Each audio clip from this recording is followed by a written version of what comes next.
Hello friends, कैसे हो आप लोग। उम्मीद करते हैं कि आप लोग बहुत अच्छे होंगे। फ्रेंड्स, आज हम डिस्कस करने वाले हैं एनसीईआरटी साइंस, जो कि क्लास 10th का होगा। जो भी मैं पॉइंट डिस्कस करने वाला हूं, यह एग्जाम पॉइंट ऑफ व्यू से काफ़ी महत्वपूर्ण है। तो चलिए शुरुआत करते हैं बिना किसी देरी के। यह चैप्टर नंबर 3 है। ओके, तो शुरुआत करते हैं। पहला पॉइंट है नोबल गैसेस जिनका वैलेंसी सेल पूरी तरह भरा होता है कम केमिकल एक्टिविटी दिखाता है। जो नोबल गैसेस होता है, इस यह जो है केमिकल एक्टिविटी कम दिखाता है, क्योंकि इसके जो वैलेंसी सेल हैं फुलफिल रहते हैं। तो ये नोबल गैसेस कौन कौन से एलिमेंट होते हैं? Helium, neon, argon, krypton, जेनन, radon, ये सभी क्या है? नोबल गैसेस हैं, क्योंकि इसके जो ऑक्टेट हैं फुलफिल होते हैं। जैसे 2, 8, 18, इस तरह से इनके ऑक्टेट जो हैं फुलफिल रहते हैं। ओके, जो भी नोबल गैसेस हैं। नेक्स्ट पॉइंट है सोडियम एटम। सोडियम एटम के आउटरमोस्ट सेल बाहरी कक्षा में एक इलेक्ट्रॉन होता है। यदि यह अपने एम सेल से इलेक्ट्रॉन लॉस करता है तो इसके एल सेल अब सबसे आउटरमोस्ट सेल बन जाता है और इसमें एक स्थिर अष्टक होता है जो Na होता है। इसका परमाणु संख्या क्या होता है? 11। तो इसके आउटर मोस्ट सेल में एक इलेक्ट्रॉन रहता है। जैसे सोडियम है, ये सोडियम है Na, तो इसका इलेक्ट्रॉनिक कॉन्फ़िगरेशन यदि लिखेंगे तो KLMN होता है। इस टाइप से उसमें 2, 8 और 1 लिखेंगे, क्योंकि इसका जो एटॉमिक नंबर होता है 11 होता है। तो इसके आउटरमोस्ट सेल में क्या है? एक इलेक्ट्रॉन है। तो ये क्या करता है? एक इलेक्ट्रॉन को लॉस कर देता है, क्योंकि इसको ऑक्टेट को फुलफिल करना होता है। 2, 8 मतलब ये जो है, यदि 2, 8 रहेगा तो इसका ऑक्टेट फुलफिल रहेगा। तो ये क्या करता है? एक एक्स्ट्रा जो इलेक्ट्रॉन है इसको लॉस कर देता है। एक इलेक्ट्रॉन को क्या करता है? लॉस कर देता है। यदि यह अपने एम सेल से इलेक्ट्रॉन लॉस कर देता है तो इसके एल सेल में ये क्या है? KLM। ये एम सेल से क्या क्या एक इलेक्ट्रॉन को लॉस कर दिया, तो ये एल सेल अब सबसे आउटरमोस्ट सेल बन जाता है। ये एल जो है आउटरमोस्ट सेल बन जाएगा और एक स्थिर अष्टक होता है। ये क्या हुआ? एक स्थिर अष्टक हो गया, 2, 8 हो गया, तो मतलब ये फुलफिल हो गया। तो यहां पे आप देख सकते हैं Na+, ये क्या है? Na क्या है? सोडियम। सोडियम का क्या होता है? Symbol Na। तो सोडियम कैटायन लिखा हुआ है, यहां पे Na+ लिखा हुआ है। यहां पे जो है प्रोटॉन की संख्या 11 है, क्योंकि एटॉमिक नंबर क्या होता है? 11 होता है। तो प्रोटॉन की संख्या कितना हो गया? 11 हो गया। लेकिन यहाँ पे Na+ है, तो एक इलेक्ट्रॉन क्या होगा? माइनस हो जाएगा यहाँ पे। तो यहाँ पे इलेक्ट्रॉन की संख्या कितना हो जाएगा? 10 हो जाएगा।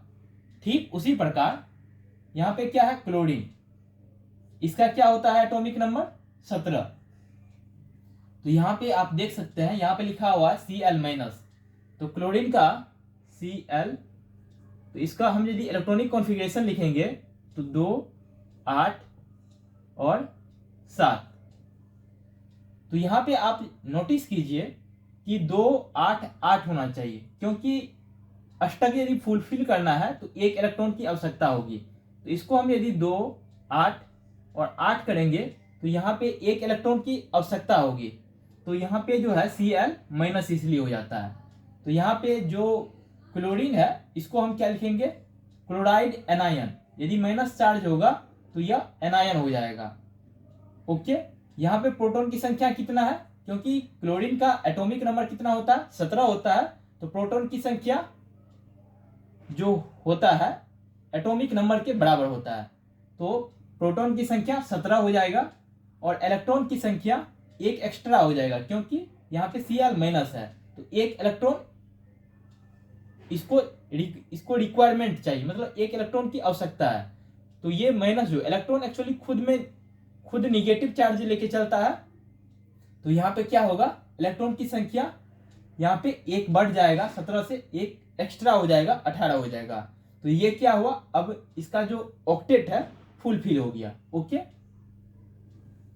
यहाँ पे आप आगे देखिए, ये लिखा हुआ Na सोडियम, इसका इलेक्ट्रॉनिक कॉन्फ़िगरेशन 281, जैसे कि यहाँ पे हमने देखा। ओके, तो ये क्या हुआ, Na प्लस, क्योंकि एक एक्स्ट्रा इलेक्ट्रॉन है तो Na प्लस हो जाएगा।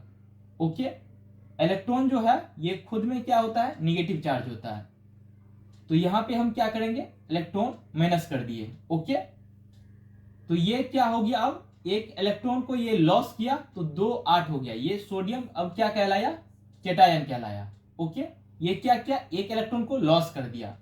और यहाँ पे क्लोरीन, ये क्या है, क्लोरीन। ओके, ये क्या है, सोडियम।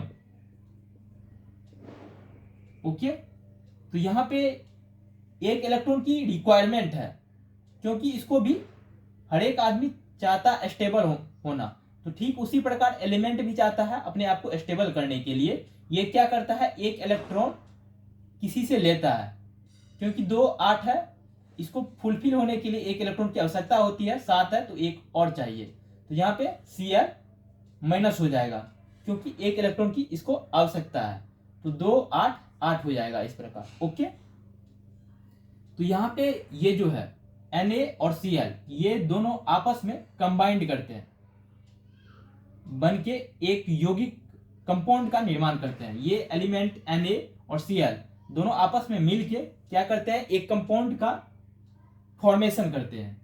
तो यहाँ पे आप देख सकते हैं Na के ऊपर एक चार्ज है जो कि एक्स्ट्रा इलेक्ट्रॉन है, ये क्या करता है, अपना एक एक्स्ट्रा इलेक्ट्रॉन जो है Cl को दे देता है। तो यहाँ पे Cl को आप कितना हो गया, यहाँ पे 2 4 2 6 1 7 7 है, एक ये दे दिया, तो ये क्या हो गया, ये भी फुलफिल हो गया। तो यहाँ पे क्या हो गया, Na प्लस, तो Na प्लस, तो Na प्लस, और यहाँ पे Cl जो है एक इलेक्ट्रॉन, ये जो Na जो है एक इलेक्ट्रॉन दे दिया इसको, तो ये क्या हो गया, Cl माइनस चार्ज हो गया। यहाँ पे ये जो इलेक्ट्रॉन है यहाँ पे आ गया, तो यहाँ पे भी देखिए आप 1 2 3 4 5 6 7, एक इलेक्ट्रॉन जो आया, ये कटम, ये जो कट का चिन्ह है ये क्या है, इलेक्ट्रॉन है। तो ये कहां से आया, ये Na पर जो एक एक्स्ट्रा इलेक्ट्रॉन था ये इस पे आ गया, क्लोरीन पे, तो ये भी अब क्या हुआ, फुलफिल हो गया, इसका भी ऑक्टेट फुलफिल हो गया, और इसका भी इलेक्ट्रॉन जो आउटरमोस्ट ऑर्बिट में एक एक्स्ट्रा था ये भी अब 2 8 मतलब 10 होके इसका भी ऑक्टेट फुलफिल हो गया। इस तरह क्या हुआ, ये फॉर्मेशन हुआ सोडियम क्लोराइड का। यहाँ पे किसका फॉर्मेशन हुआ, NaCl का, जो क्या है, सोडियम क्लोराइड कंपाउंड है। यहाँ पे एक पॉइंट है, मेटल से नॉन मेटल में इलेक्ट्रॉन के ट्रांसफर से इस प्रकार बनने वाले कंपाउंड को आयनिक कंपाउंड कहा जाता है या इलेक्ट्रोवैलेंट कंपाउंड कहा जाता है, जहां पे इलेक्ट्रॉन की लेन देन होती है, शेयरिंग होती है। इस तरह के जो कंपाउंड होती है, मान लीजिए 2 एलिमेंट है, वहां पे इलेक्ट्रॉन का शेयरिंग होता है, आदान प्रदान होता है, तो इससे जो फॉर्मेशन होता है कंपाउंड का, उसको हम क्या कहेंगे, आयनिक कंपाउंड कहेंगे या इलेक्ट्रोवैलेंट कंपाउंड कहेंगे। यहाँ पे NaCl जो है क्या है, ये आयनिक कंपाउंड है या इसको हम इलेक्ट्रोवैलेंट कंपाउंड कह सकते हैं। ओके, यहाँ पे एक इंपॉर्टेंट पॉइंट लिखा हुआ है, यह एग्जाम पॉइंट ऑफ व्यू से काफी महत्वपूर्ण है, तो इसको ध्यान रखना है। यहाँ पे क्या लिखा हुआ है, रिएक्टिविटी एक्टिविटी सीरीज, यहाँ से 1 या 2 क्वेश्चन बनते ही हैं, तो इसको ध्यान रखना है। यहाँ पे लिखा हुआ है potassium K, sodium Na, calcium Ca, magnesium Mg, aluminium Al, zinc Zn, iron Fe, lead Pb, hydrogen H, copper Cu, mercury Hg, silver Ag, gold Au। ये डिक्रीजिंग ऑर्डर में जो है ये रिएक्टिविटी सीरीज है। यहाँ पे पोटासियम जो है मोस्ट रिएक्टिव है, मतलब सबसे ज्यादा रिएक्टिव एलिमेंट है, और यहाँ पे गोल्ड जो है सबसे लीस्ट रिएक्टिविटी है, और बीच में जो है ये मॉडरेट रिएक्टिविटी शो करते हैं। ये क्या है, डिक्रीजिंग ऑर्डर में, मतलब ये सबसे ज्यादा, उससे कम ये, इससे ज्यादा, इससे कम ये, इससे कम ये, सबसे कम Ag और Au। ओके, ये मॉडरेट में रहता है, ये बीच वाला, ठीक है।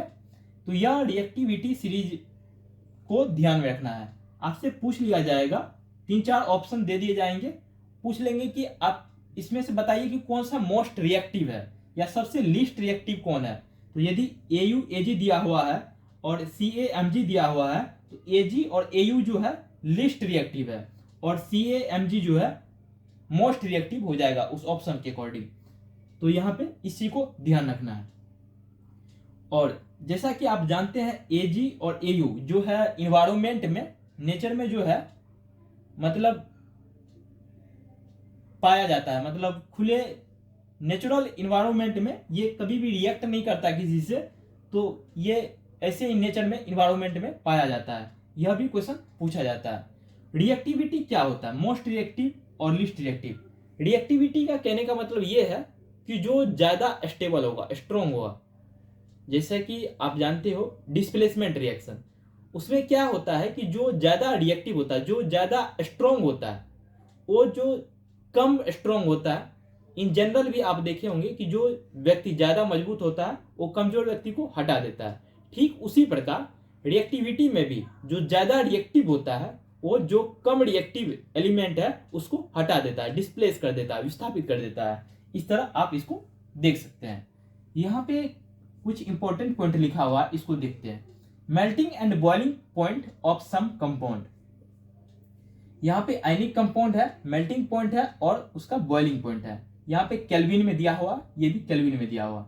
यहाँ पे आयनिक कंपाउंड, ये कंपाउंड जो है NaCl है, तो इसका बॉइलिंग पॉइंट कितना होता है 1686, लेकिन मेल्टिंग पॉइंट कितना होता है 1074।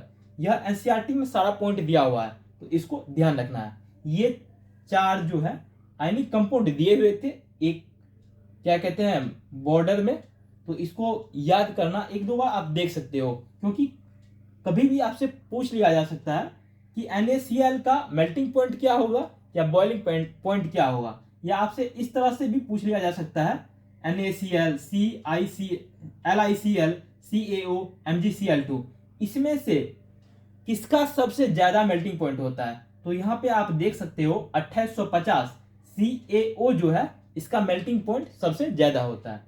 लेकिन आपसे यह भी पूछा जा सकता है कि NaCl, LiCl, CaO या MgCl2 में सबसे कम बॉइलिंग पॉइंट किसका होता है। तो आप यहाँ पे देख सकते हो 1686 है, 1600 है, 3120 है, 1685 है। तो 1600 जो है किसका है LiCl का, ये चारों ऑप्शन के अकॉर्डिंग LiCl का सबसे कम बॉइलिंग पॉइंट होता है, तो इसको ध्यान रखना है।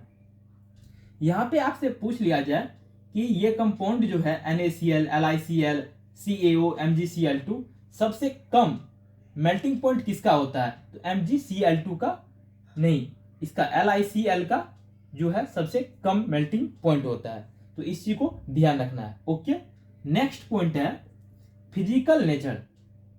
जो आयनिक कंपाउंड होता है इसका क्या फिजिकल नेचर है।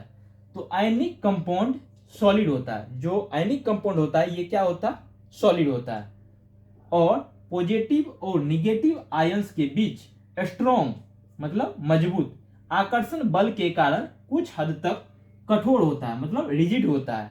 और ये कंपाउंड जनरली भंगुर होता है और दबाव मतलब प्रेशर डालने पर यह टूट जाता है। जो फिजिकल नेचर होता है आयनिक कंपाउंड का, ये काफी क्या होते हैं रिजिड होते हैं, मतलब कठोर होते हैं। ओके, और इसके बीच जो है मतलब पॉजिटिव और नेगेटिव आयंस के बीच स्ट्रॉन्ग आकर्षण बल के कारण कुछ हद तक ये कठोर होते हैं। ये तो समझ गए। ये कंपाउंड जनरली क्या होते हैं भंगुर होते हैं, और यदि हम प्रेशर डालेंगे इस पे तो ये क्या होगा ब्रेक डाउन हो जाएगा, मतलब टूट जाएगा। तो इसी को ध्यान रखना है। NaCl में 2 तरह के आयनिक, जो भी आयनिक कंपाउंड होता है उसमें 2 तरह के कंपाउंड होते हैं, मतलब 2 तरह के एलिमेंट होते हैं NaCl, Cl-। तो Na मतलब एक पॉजिटिव होगा एक निगेटिव होगा, 2 तरह के यदि एलिमेंट है उसमें यदि शेयरिंग हो रहा है इलेक्ट्रॉन का, तो इस तरह के जो कंपाउंड होंगे उसको हम आयनिक कंपाउंड कहेंगे। ओके, तो thank you friends, hope you will learn something new. Thank you for watching this video.